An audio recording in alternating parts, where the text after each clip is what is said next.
हाल ही में चुनाव था कुछ महीनों पहले, उन्होंने एक सूची निकाली थी कि विपक्षी दलों ने और विपक्ष के नेताओं ने कितने अपमान किए हैं इनके, और उसमें शायद 90-99 ऐसे उन्होंने अपमानों की सूची बनाई। तो मैं उनको एक छोटी सलाह देना चाहती हूँ कि नेहरू जी से जितनी भी शिकायतें, जितनी भी गलतियाँ उन्होंने की आपके जहन में, जितनी भी गालियाँ देनी है, जितना भी अपमान करना है, उसकी भी एक सूची बना दीजिए। 999 अपमान, 9,999 अपमान, सूची बना दीजिए और फिर हम एक समय निर्धारित करते हैं। जैसे हमने 10 घंटे आज वंदे मातरम पर हमने बहस किया है ना, उस तरह से हम अध्यक्ष महोदय जी से पूछेंगे, एक समय निर्धारित करेंगे, 10 घंटे 20 घंटे, जितने घंटों में आपकी ये शिकायत पूरी हो जाए, आप शांत हो जाए और हम बहस कर लेंगे। लेकिन इस सदन का कीमती समय, जिसके लिए हमें यहाँ पे जनता ने भेजा है, जैसे हमें जनता की समस्याओं को हल करने के लिए चर्चा करनी चाहिए, इस्तेमाल करना चाहिए, उसको एसी के लिए इस्तेमाल करिए। उसके बाद जैसे अंग्रेजी में कहते हैं कि once and for all let's close the chapter,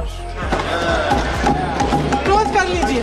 देश सुन लेगा क्या क्या शिकायतें हैं, किसने क्या किया, इंदिरा जी ने क्या किया, राजीव जी ने क्या किया, परिवारवाद क्या होता है, नेहरू जी ने कौन सी गलतियां की, सुना लीजिए, फिर खत्म। उसके बाद बेरोजगारी, महंगाई, महिलाओं की समस्याएं पीएमओ में हो रहा है, उसकी चर्चा, जो बैटिंग ऐप के बारे में हो रहा है पीएमओ के अंदर, जो एप्स्टीन फाइलों में आपके मंत्री महोदय के नाम निकल आए हैं, उसकी चर्चा करेंगे। जहाँ तक जवाहरलाल नेहरू जी की बात है, जितनी देर देश के प्रधानमंत्री रहे हैं, 12 साल हो गए हैं, लगभग उतने ही सालों के लिए जवाहरलाल नेहरू जी जेल में रहे इस देश की आजादी के लिए। उसके बाद 17 साल के लिए प्रधानमंत्री रहे, लेकिन अगर इन्होंने इसरो नहीं बनाया होता तो आज आपका मंगलयान नहीं होता। अगर DRDO नहीं बनाया होता तो तेजस नहीं बनता। अगर IIT और IIM नहीं बनाए होते तो हम आज IT में आगे नहीं होते।